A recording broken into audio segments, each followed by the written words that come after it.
Ciclos biogeoquímicos, procesos que ocurren a nuestro alrededor todo el tiempo, sin siquiera ser notados por nosotros, pero mantienen a todos los seres vivos con vida y el ecosistema funcionando. Pero exactamente, ¿qué es un ciclo biogeoquímico? Un ciclo biogeoquímico es aquel ciclo que se refiere al movimiento de carbono, nitrógeno, oxígeno, hidrógeno, calcio, sodio, azufre, fósforo, potasio y otros elementos entre los seres vivos y el ambiente en que ellos viven, mediante el proceso de producción y descomposición. Son básicamente el reciclaje de los nutrientes que los seres vivos necesitamos para vivir, el cual, si no existiera, resultaría con el agotamiento de dichos nutrientes y terminaría con la vida en los ecosistemas y en la Tierra. Ahora, pasemos a ver con más detalle el ciclo del azufre. Como todos los ciclos biogeoquímicos, el del azufre puede ser empezado desde cualquier punto, porque se repite, y nosotros vamos a empezar desde los volcanes. Los volcanes, al hacer erupción, liberan dióxido de azufre a la atmósfera, el que luego de pasar algún tiempo en esta es devuelto a la superficie terrestre a través de la lluvia ácida en forma de sulfatos, en este caso SO4-2. Una vez en la Tierra, bacterias como el desulfovibrio reducen los sulfatos para que algunas plantas que no pueden incorporar el ion sulfato directamente de la lluvia ácida puedan incorporarlos a sus organismos, sintetizarlos y utilizarlos. Aunque existen algunas plantas denominadas primarias que son capaces de incorporar el ion sulfato sin ser antes reducido. Luego de que las plantas hayan adquirido e incorporado los sulfatos, llegan los consumidores, que al alimentarse de las plantas incorporan los sulfatos reducidos a sus organismos y los utilizan principalmente para la síntesis de aminoácidos. Cuando los consumidores mueren o defecan, las bacterias descomponedoras transforman los sulfatos en ácido sulfídrico, que es devuelto a la tierra en donde puede tomar tres caminos. Puede ser oxidado por bacterias especializadas y transformado en sulfato para comenzar el ciclo de cadenas tróficas nuevamente. La vaca se come a la planta y Simón se come a la vaca. Puede ser dejado como desecho en depósitos sedimentarios de azufre, rocas de azufre dentro de la tierra y el mar, o puede ser transformado en sulfuros metálicos y carbones para luego ser incorporados al magma del manto y salir por los volcanes nuevamente y comenzar el ciclo una vez más. En tu perfecta ecuanimidad, el cuervo tapa con su eterna figura sin dejar ver tu resplandor, siendo esto la imparcialidad de la indolencia del viejo galeón, que al proscribir su vapor en su eterno exhalar, fue a ti a quien te opacó, causando que el relente que alguna vez tocó tu jardín se alejara. Y emponzoñado con la máxima entropía tu piel ya no ha dejado, llegando luego la sangre de la eterna madre, dejará ya su piélago en una eterna inflexión de menoscabo.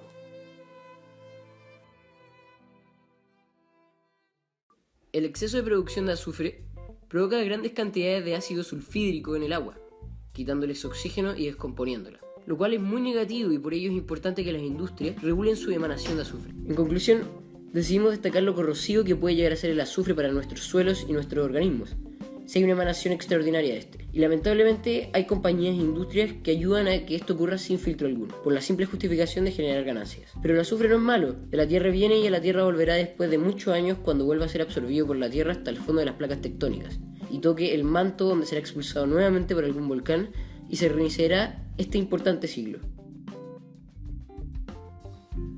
La fotosíntesis es un proceso biológico que realizan algunas bacterias y principalmente las plantas, pero no es simplemente una serie de reacciones químicas que se estudian en una sala de clases, sino que es el proceso endergónico que hace ingresar la energía a las cadenas tróficas en forma de energía química, o en otras palabras, todos nosotros estaríamos muertos sin la fotosíntesis.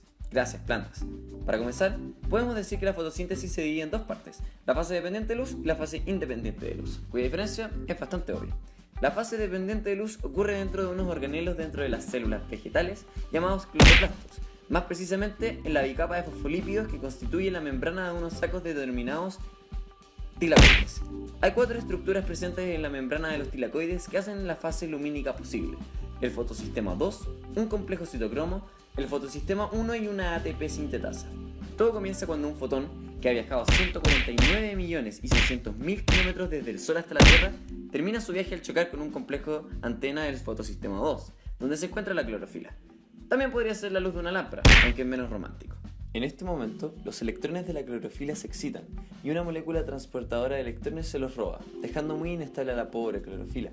Sin embargo, una estable molécula de agua que está dentro del tilacoide hace algo increíble: se suicida, partiéndose en dos para otorgarle 2 electrones a la clorofila, así estabilizándola de nuevo. Este proceso, conocido como fotólisis del agua, es el responsable de la emisión de oxígeno hacia la atmósfera durante la fotosíntesis. El transportador de electrones pasa por el complejo citocromo, entregándole los dos electrones a otro transportador de electrones, momento en que el citocromo utiliza un poco de esa energía para bombear un ion de hidrógeno hacia adentro del tilacoide. El transportador de electrones llega hasta el fotosistema 1. Tenemos que en este fotosistema también hay clorofila, un fotón ha energizado a sus electrones y otro transportador de electrones también se los robó. Sin embargo, quien dona sus electrones ya no es el agua, sino que el transportador de electrones que viene desde el complejo citocromo. La energía de los electrones almacenados en la molécula especializada en robárselos es utilizada para crear NADPH, que como el ATP es una molécula que existe con el único propósito de almacenar energía en sus enlaces químicos. Para producir NADPH es necesaria una molécula de NAD+, un ion de hidrógeno y dos electrones provenientes del transportador de electrones, pero como no podemos esperar meses, años para que la reacción de síntesis suceda, porque lamentablemente la planta moriría, una enzima reductasa se encarga de disminuir la energía de activación y acelerar la reacción. Por último, la energía del gradiente de concentración que se estuvo creando al bombear iones de hidrógeno dentro del tilacoide será usada por la ATP sintetasa, una enzima que se encarga de unir un ADP con un fosfato inorgánico, creando la apreciada molécula energética ATP.